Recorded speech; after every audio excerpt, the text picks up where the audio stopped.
স্বাগত।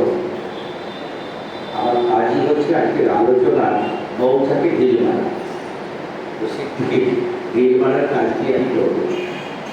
আমার অভিজ্ঞতায় বলছি যে প্রাতিষ্ঠানিক শিক্ষার আগে হাজার হাজার বছর ধরে মানুষ অপ্রাতিষ্ঠানিকভাবে প্রচুর শিখেছে তারা নিজেরা, অর্থাৎ লার্নিংটা হচ্ছে ইনস্ট্যান্টিভ, একটা ন্যাচারাল প্রাকৃতিক।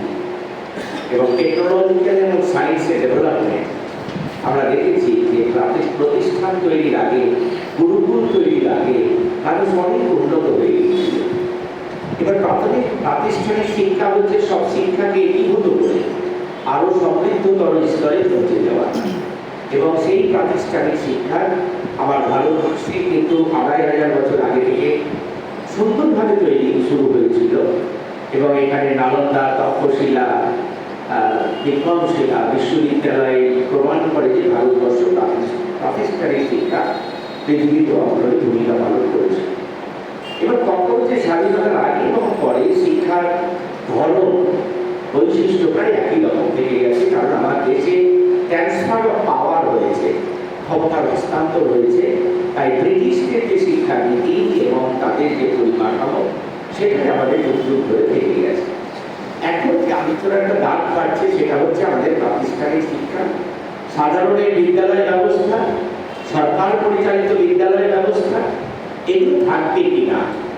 এআই এর আবির্ভাব হয়ে গেছে, দ্রুত গতিতে কাজ চলে যাচ্ছে।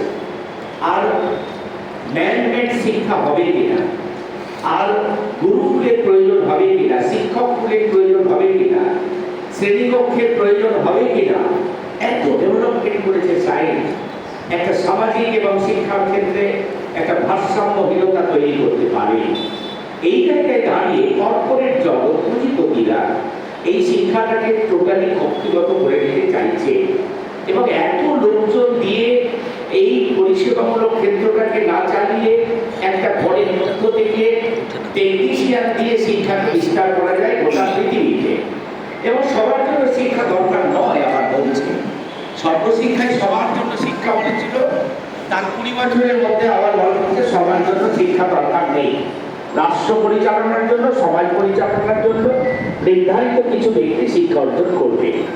বিগত ১২ বছরের মধ্যে কিংবা ১৫ বছরের মধ্যে গোটা পৃথিবীর সাথে ভারতবর্ষের শিক্ষার আমূল পরিবর্তন ঘটেছে, এবং সেই জায়গায় সাধারণের বিদ্যালয় ব্যবস্থা, প্রাতিষ্ঠানিক বিদ্যালয় ব্যবস্থা, শিক্ষককে পড়ানোর ব্যবস্থা, এটা বিলুপ্তির পথে চলে যাচ্ছে এবং চ্যালেঞ্জের পথে চলে যাচ্ছে।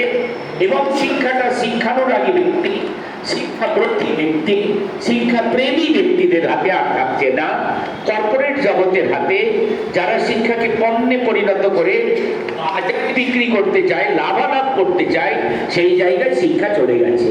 এইরকম আবহে একটা গুরুত্বপূর্ণ আলোচনার ক্ষেত্র এঞ্জেলস একাডেমি তৈরি করেছে, এবং প্রত্যেকে বিজ্ঞ লোক রয়েছে। এখানে উদয় বাবুর মতো বিখ্যাত ইংরেজি কবি রয়েছে, এবং এখানকার একটা গ্লোরিফাইড ইংলিশ অঙ্গিতি কলেজের স্কুলের প্রিন্সিপাল আছে মিস্টার সেনগুপ্ত, আর অনেকেই সবাই বিদগ্ধ ব্যক্তি যারা উপস্থিত হয়েছেন এখানে। কবি আছে, সাংবাদিক আছে, মাস্টারমশাইরা রয়েছেন, স্কুল প্রশাসক রয়েছেন। সবাই মিলে এটা নিয়ে চর্চা করবেন যে মানুষ ইতিহাস তৈরি করে, এবং সভ্যতার সংকট এলে মানুষ সেই সংকট মোচনের পথ বার করে। তা আমরা এখানে নৈরাশ্যবাদী নই, এই আলোচনার মধ্যে দিয়ে একটা বার্তা যাক যে আমাদের সেই সুন্দর শিক্ষা ব্যবস্থা, বিদ্যালয় ব্যবস্থা, সাধারণের শিক্ষা ব্যবস্থাকে আমরা কিভাবে রক্ষা করতে পারি। ধন্যবাদ।